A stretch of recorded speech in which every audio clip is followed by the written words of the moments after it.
Well, hello everyone. Welcome back to the Thursday night live podcast, or just welcome if you're here for the first time. Didn't have one last week. My wife and my son had just gotten back last Monday night. It'd be a week ago Monday. I guess that's obvious. And wanted to spend the time with them. Nice to have them back. Nice to be back with you guys. How's everybody doing? I'm curious, and if you're watching later, comment below. How many of you are you have Monday through Friday jobs? Yeah. In other words, is is Friday, is tomorrow the day before your weekend? Well, I guess there's people like Scott Thomas who his Friday is Tuesday night, which is why he's always here on Tuesday night. So he's off on Wednesdays and Thursdays. I'm just curious. It's no big deal. Kim has a Monday through Friday job. So, and you work from home, don't you, Kim? That's working from home. That's pretty sweet. There are some disadvantages. You're alone a lot, but it's pretty nice. Alan's a teacher. I think Suzanne's here. Yeah, so she's a teacher. Um, yeah, obviously I've been self-employed for when's the last time I had a real job? Uh, I don't know. 1999 temporarily, just to make some ends meet. But I've been real. I mean, uh, we were in a new town. A long story, long boring story. But I've been a realtor since '95. Wow. So I mean, I haven't had a real job really for 31 years. Wow. Um, but yeah, there's advantages and disadvantages to everything. I'm just not one of those guys that I'm a square peg in a round hole. I not very good at going to a job Monday through Friday or whenever the dates are. And I'm lucky enough to have a wife that supports me. Was making quite a bit of money, I told Alan this, in real estate until I got sick. And I got sick. I got landed in the hospital twice, and I've been, you know, had this illness ever since. And that was like 2008 or so. And I always said to Danielle that I think I could have survived one or the other. As you guys remember, 2008 is was that big mortgage crisis. Forget what they call it. And it was tough for realtors. Um, but I could have survived one or the other, but not both. And then after a couple of years, we actually realized that, moved down here to Texas for, we stayed with her sister for about 9, 10 months, got back on our feet. And she helped me in real estate, but since then she's been doing the real job thing. Of course, a real job is great too if you love what you do. And she does. But anyway, wow. I haven't, yeah, gosh, 31 years. I interviewed Salen Baxter, who, Alan, you probably remember. She played, oh, I forget who she played. I mean, I knew who it was, but I forget the name on Doctor Who. Uh, Controversial figure on Doctor Who because she's the one who finds the timeless child, which Doctor Who is the timeless child.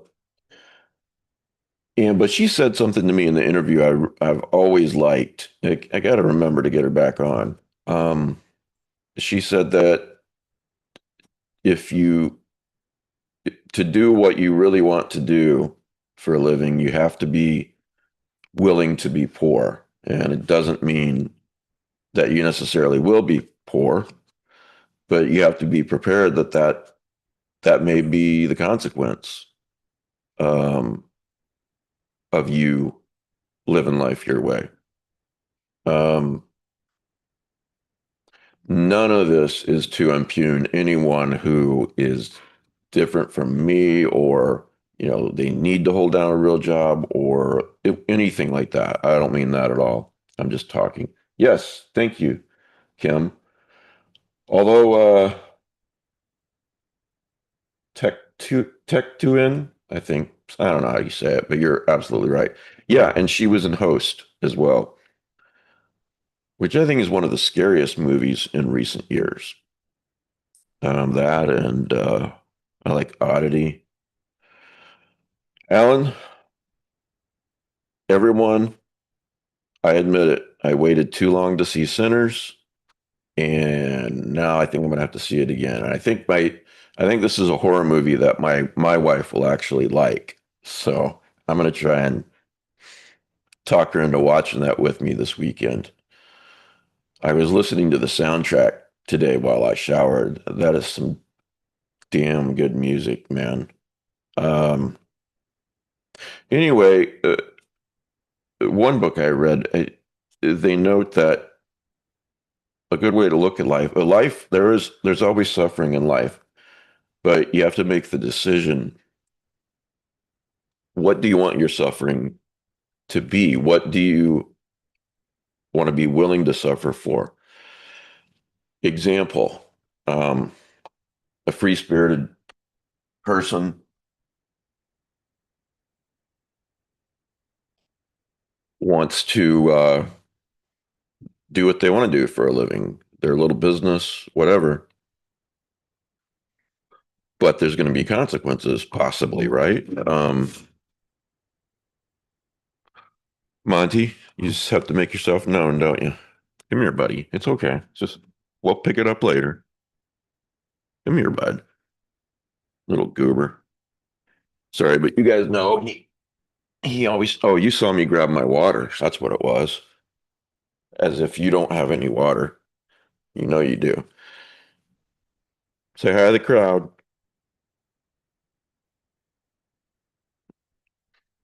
I'm one of you now. How am I one of you? What did I do? 'Cause I'll keep doing it. By the way, if you're watching later, make sure you enable the side chat. Uh, you can see what everyone was saying exact same time. It lines up with the conversation. Um, so the suffering that you might do is, yeah, okay, you're poor. Or you might make a decision that, no, I'm gonna stay in a real job.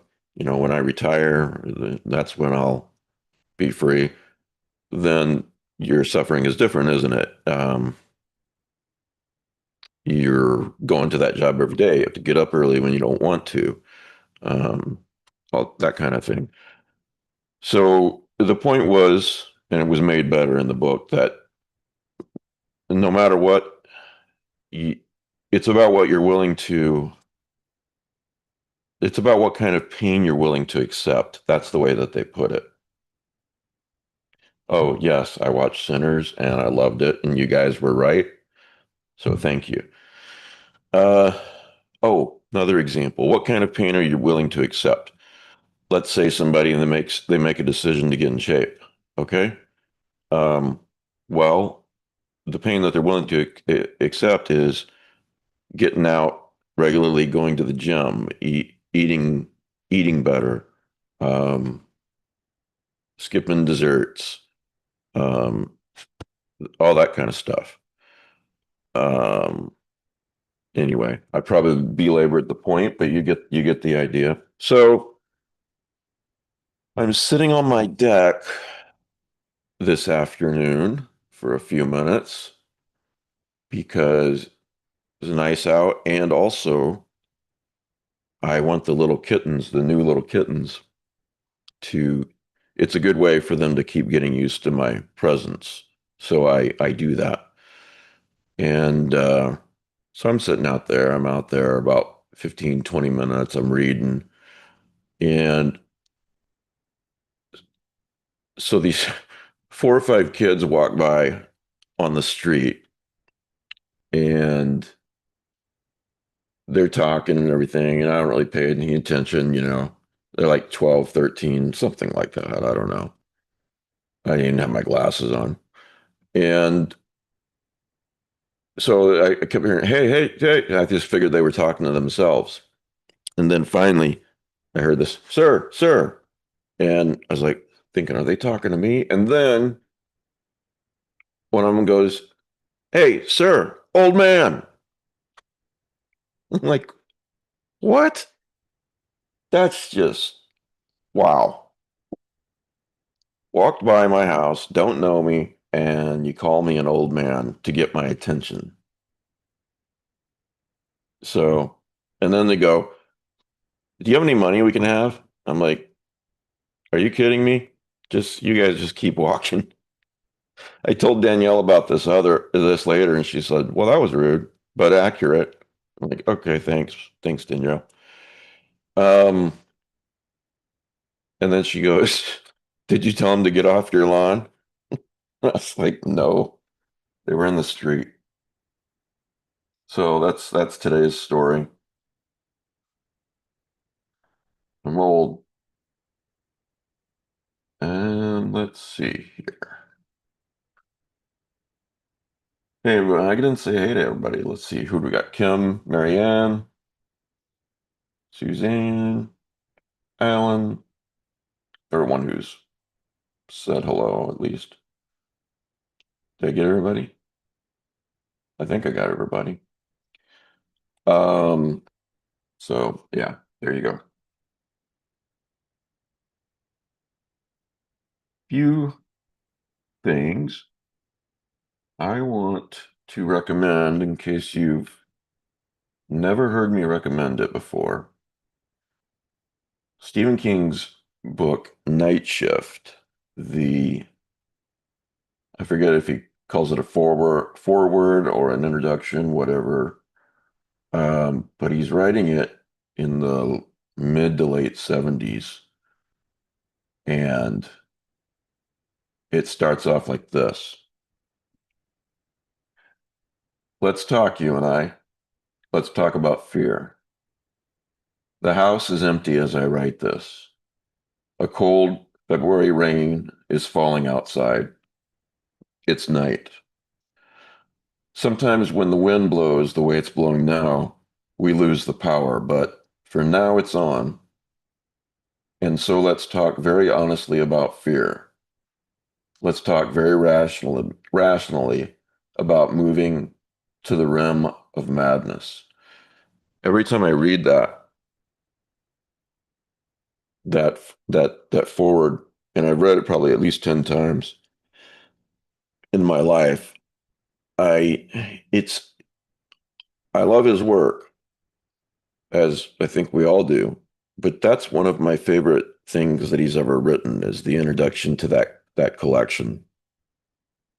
I feel like I'm right there with him that night as there's a cold February rain and it's 1977 or whenever it was. And he really puts you right there with him. And then of course, Night Shift itself is just great.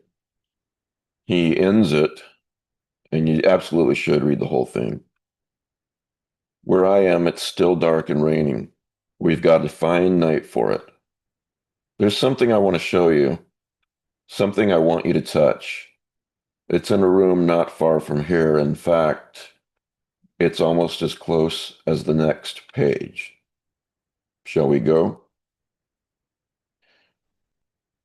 I love physical books, but I love the fact that I can highlight things like that in Kindle and look at it much later. And I can cross reference it in my notes. It's just really cool. You don't want to hear the boring way I've got all that set up, but but I like it. Let's see here. So I've got a few highlights from books I like, and I thought I would tell you about a few of them, um, and recommend some books to you that I haven't done in the regular podcast. At least if I have, I don't remember. This book is called The Long Arms, um, by Michael Canally, and that's Kanally. If you are on Kindle, I believe it's on Kindle Unlimited. Uh, and it's basically about the last Neanderthal. And it's very, very poignant. Let me read a couple of these to let you know, to show you what I mean. I'm sorry. There we go.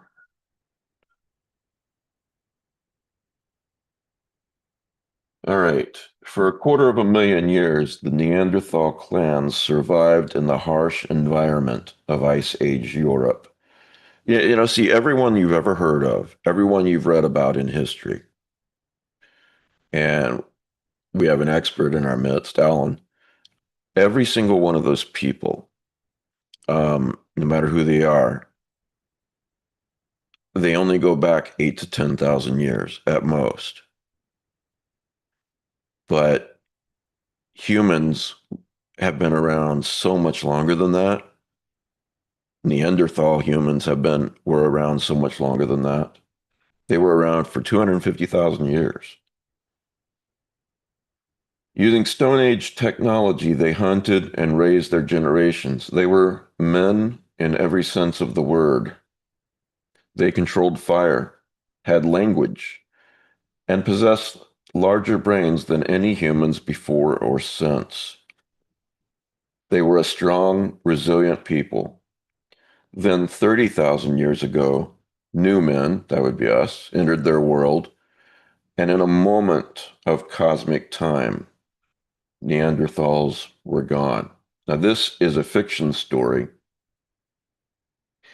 and it's about the very last Neanderthal. So we're at that point in history where they've all been wiped out or died out. And oh yeah, Gwendolyn Keist. There's this book again. Um, Pre-order that. He starts it off and he says, "I am alone, not like the hunter who finds himself separated from his spear mates, not like the young one caught in a sudden blizzard while gathering wood.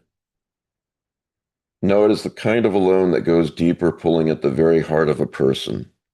This guy's a really good writer. I wish he was better known. A thing that reaches inside, twisting the stomach, causing breath to catch at odd moments. Um, it is having no one with whom to share the mating rituals, no other warm creature to hold in the cold of the night. It is having no one with whom to share the small triumphs and failures of the day, or with whom to tell stories, to pass the cold, snowy days, um, and on like that. A little while later, yeah, that's absolutely, yeah, exactly, Alan. These days, I build my small fire, break off sticks and twigs, cook my rabbits, split my marrow bones, chew my pine nuts and cattail roots, and here's the part I really like of that paragraph. When the wind and the snow blot out the moon and the stars, I tell stories to the shadows and spirits who find their way to my small beacon of light. I comfort myself knowing that even shadows and spirits benefit from a warm fire and an old story. Uh, it's just a fantastic book. Again, that's The Long Arms by Michael Kennelly. Um, Kanally. I wanted to recommend that one. Um,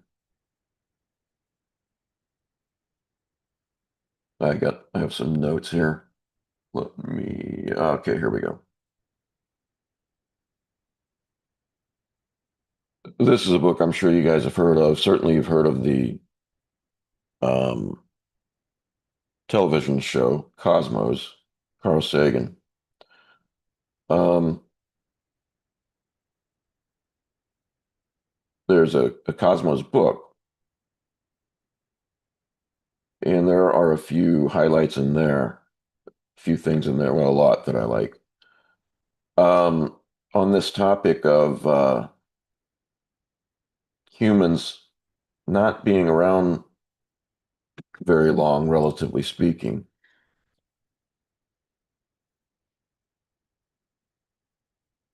He has a lot to say on that. A couple of things are, here's one. Today we have discovered a powerful and elegant way to understand the universe, a method called science.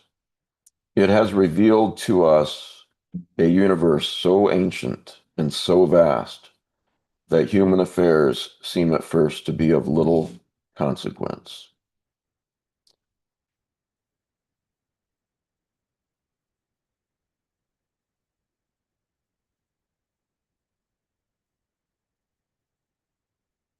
Yeah.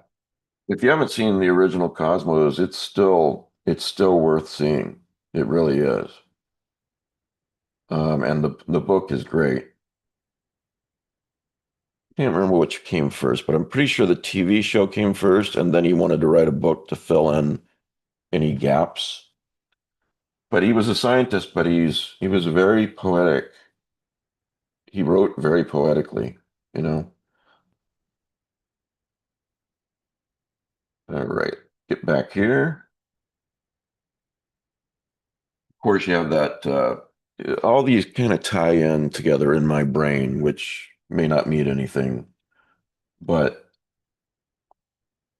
going back to a book I've quoted a lot, Scott Thomas's Sea of Ash. A couple of quotes that fit in here.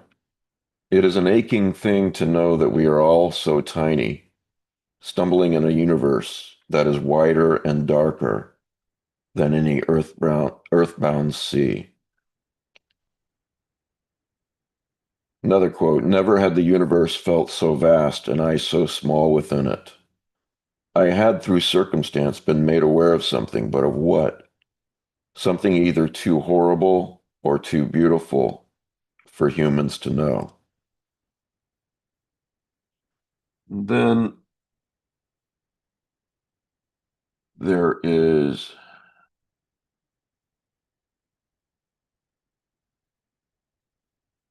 this is interesting here, kind of along the lines of universes in grains of sand. Two quotes from two books that touch on that. Permutation City by Greg Egan, Egan, is one. Quick quote, not really any context, but the dust theory implied a countless number of alternative worlds, billions of different possible histories spelled out from the same primordial alphabet soup. And then Stephen King's book, The Outsider. Someone says, but I believe in the stars and and in the infinity of the universe. That's the great out there. Down here, I believe that there are more universes in every fistful of sand because infinity is a two-way street. Interesting concept.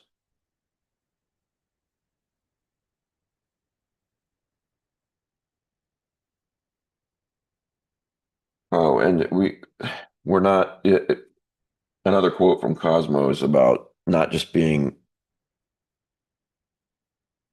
in a very small moment in space or moment in time, but also in space. Uh, Carl Sagan says it better, of course. We have examined the universe in space, and we have seen that we live on a mote of dust circling a humdrum star in the remotest corner of an obscure galaxy. And if we are a speck in the immensity of space, we also we also occupy only an instant in the expanse of ages. So, uh, what else did I write down here?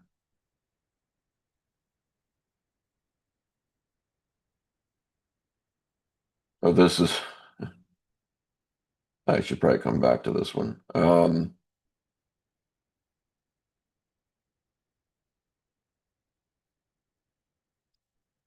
right, here we go.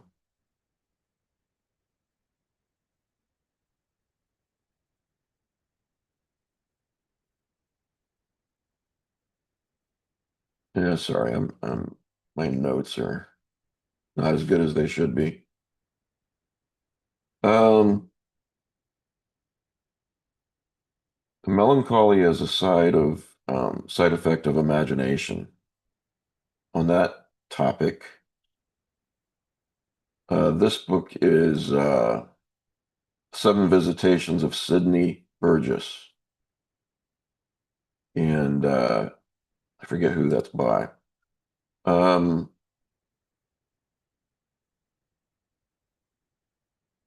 Here I am, elbows on the scratched wood of a bar on a rainy weekend afternoon. But I imagine yet another me, the Sydney I've become, far from this forsaken blot of a town, working at her standing desk on the 38th floor of a glass-walled tower. A certain melancholy is part of the craving, being conscious of all those lives that aren't my own, this being just a small sliver of the state, just a fraction of the country and the world.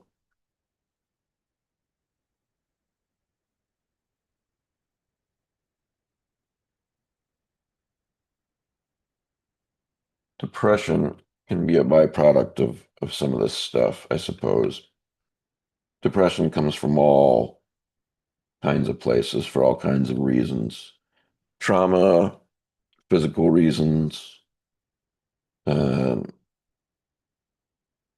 you name it. Uh, a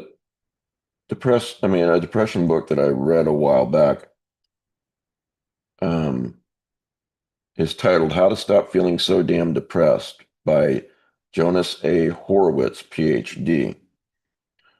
Uh, I think it helped. I want you to conceive of your severe depression as a separate entity. You read that right. Picture your depression as something separate from yourself. Turn your depression into an alter ego or a shadow that lives beside you.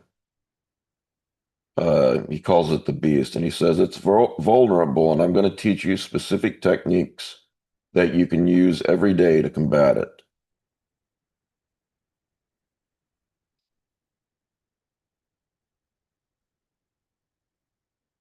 And we have, this is apt because we were talking with John on Sunday. And so I've got a couple of quotes from the fisherman.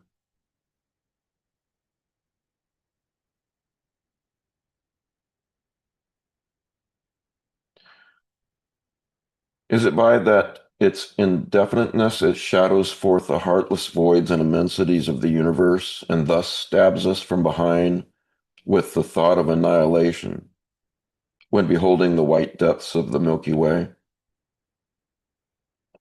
I've tried to sort of link together some highlights along all this, well, these same thoughts, and maybe some of them will work, maybe some of them won't. Uh, I'll tell you, I can't wait to read John's upcoming book, The Cleaving Stone. Um,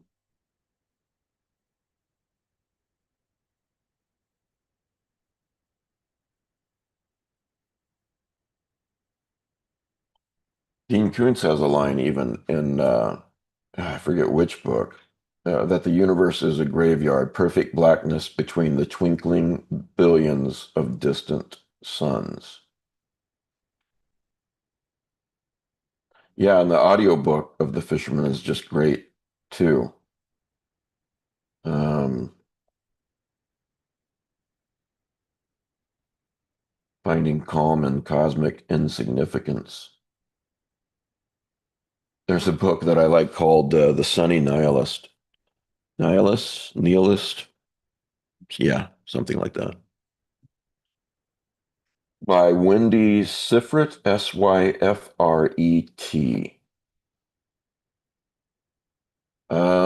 And along the lines of cosmic insignificance, uh, she actually learned to, it became kind of freeing for her. Um, Actually, let me just pull up the book too, because there's context around these um, quotes. There it is, Sunny Nihilist. And here we go. Yeah, the thing was, from what I could glean, it seemed pretty wild that I existed at all. The fact that my parents decided to have sex on some random day in 1987, damn, I'm old, at the instant, the sperm and egg that made me feeling particularly energized, allowing me to win the lottery of conception. It's amazing that any of us are really even here, you know. Already seems significant. Add that to the luck of surviving birth and the near decade that followed. I wasn't sure why anyone needed to complicate things further. My very presence seemed complicated and miraculous enough. Um, when I couldn't sleep or felt scared and overwhelmed, I'd think about the notes in human history that had to align for me to occur. I'd picture, lost my place. I'd picture an unknowable mass of violent singularities, tangles of matter, energy, space, gravity, quarks, protons, and neutrons. Yeah, absolutely, it was. Dr. Manhattan's epiphany at the end of of Watchmen. Yeah, good call, good catch, Matt. Forming uh, ecosystems over the past 13 billion years or so, life of the universe. I think it's closer to 14. Um, I understood. It made me and my problems feel very small.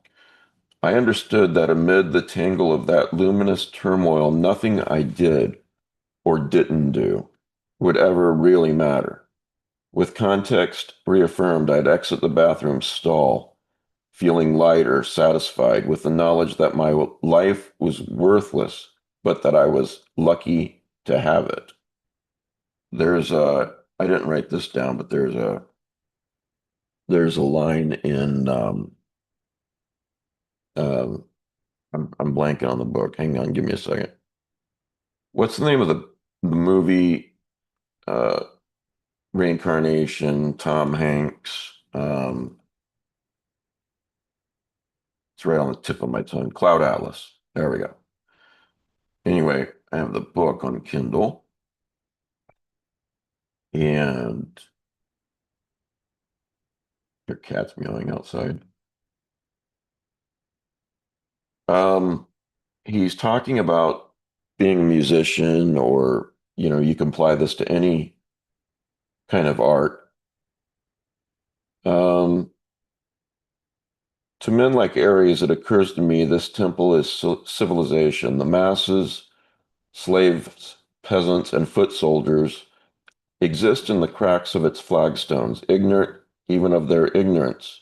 Not so the great statesmen, scientists, artists, and most of all, the composers of the age, any age, who are civilization's architects, masons, and priests. Eris sees our role is to make civilization ever more resplendent. My employer's profoundest or only wish is to create a minaret that inheritors of progress 1,000 years from now will point to and say, look, there's Vivian Ayres. Here's the paragraph I highlighted. How vulgar this hankering after immortality. How vain. How false. Composers are merely scribblers of cave paintings. One writes music, so then why create art, right? He says one writes music because winter is eternal, and because if one didn't, the wolves and the blizzards would be at one's throat all the sooner. It reminds me of Lovecraft when he said that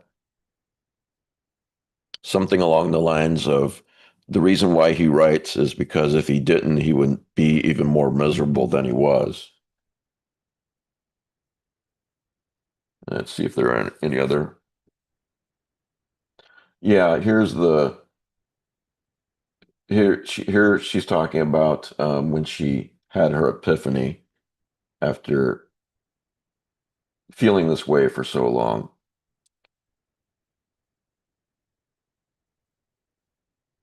Then it hit me.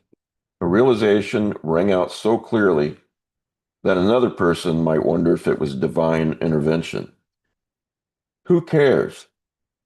Who cares? One day I'll be dead, and no one will remember me anyway. The sense of relief was immediate. Straightening up, I looked up at the sky and thought, I'm just a chunk of meat hurtling through space on a rock, futile and meaningless. My chest relaxed, my lungs inflated for the first time in years. The mist cleared. I thought of everything I cared about, stressed over, lay awake at night worrying for, and saw it for what it was, ultimately pointless. In 100 years, no one would give a shit about my job. No one would give a shit about me. And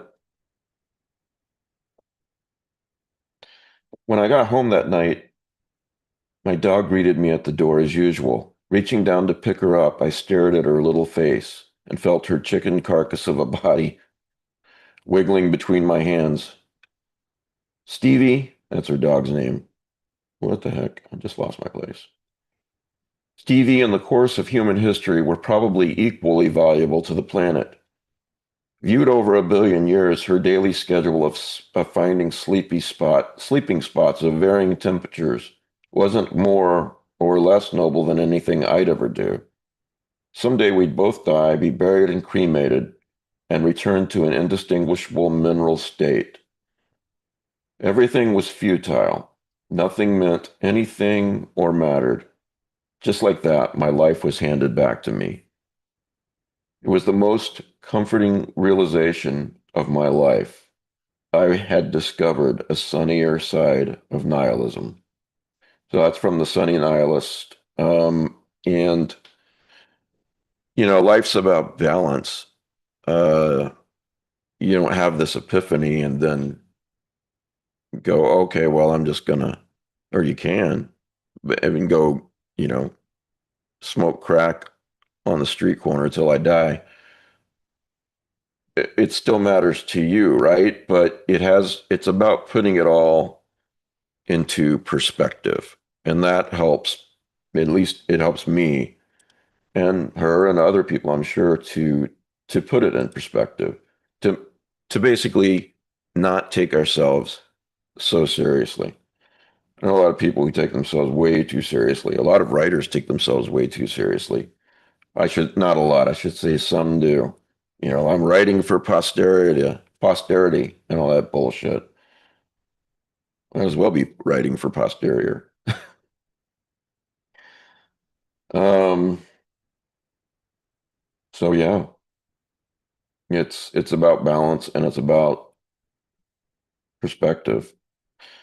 So, when some school kids, hey Chaz, so when some school kids walk by on the street while you're sitting on your back porch and call you an old man, um, that's okay. Just roll with it. It'll be all right.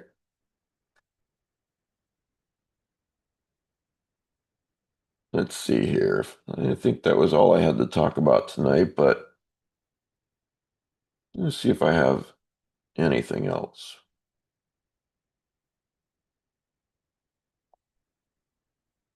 Mm, don't think I do.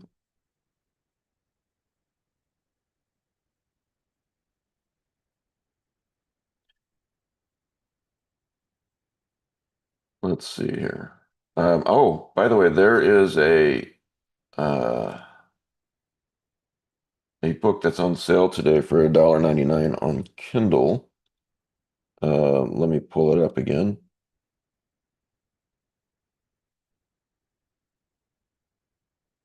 That it's a horror book that I think maybe you guys might be interested in. It's called Harbor. This is by the author that wrote Let the Right One In. Um, it is John Ajivide Lindquist. I'm not sure if I'm saying that middle name right, but it's called Harbor, and it's $1.99 at least today. And this one hit all my, well, some of my buttons when push some of my buttons when I was uh, reading about it. Let me pull it up. I'll pull up the synopsis.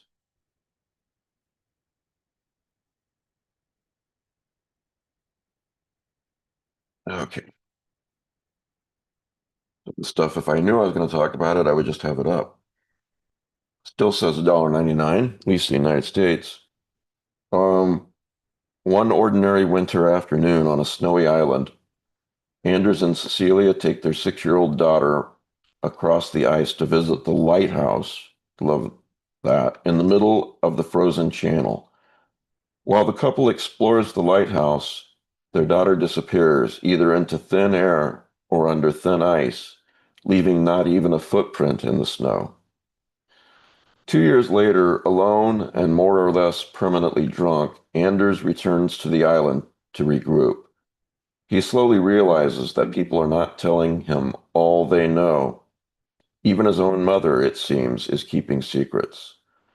What is happening in Damaro, the name of the town, and what power does the sea have over the town's inhabitants? Um, I don't know if this is a Shadow over Innsmouth type of tale, but he's a really good writer. So, you know, either way, it's a horror book.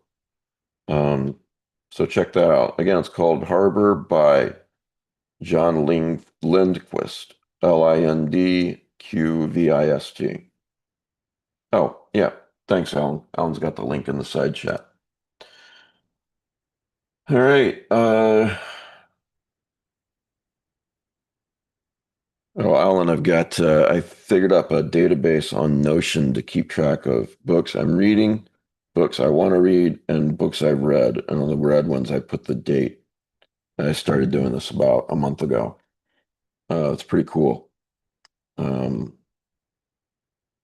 but anyway, guys, thanks for spending part of your Thursday night with me. Hope you guys enjoyed the episode on Sunday. That was a really fun episode with John Langan. I didn't know he was going to be there, but damn it, sometimes when I send him the link, he shows up. So what are you going to do? Uh, so yeah. Um, anyway, thanks, guys. I will if you're a patron, be sure to join us on the Hangout tomorrow at 9 p.m. Eastern. It's not broadcast or recorded. It's just us hanging out, less talking from me, so that's a plus. Other people doing a lot of talking. And thanks for spending part of your Thursday night with me. So goodbye and hello, as always.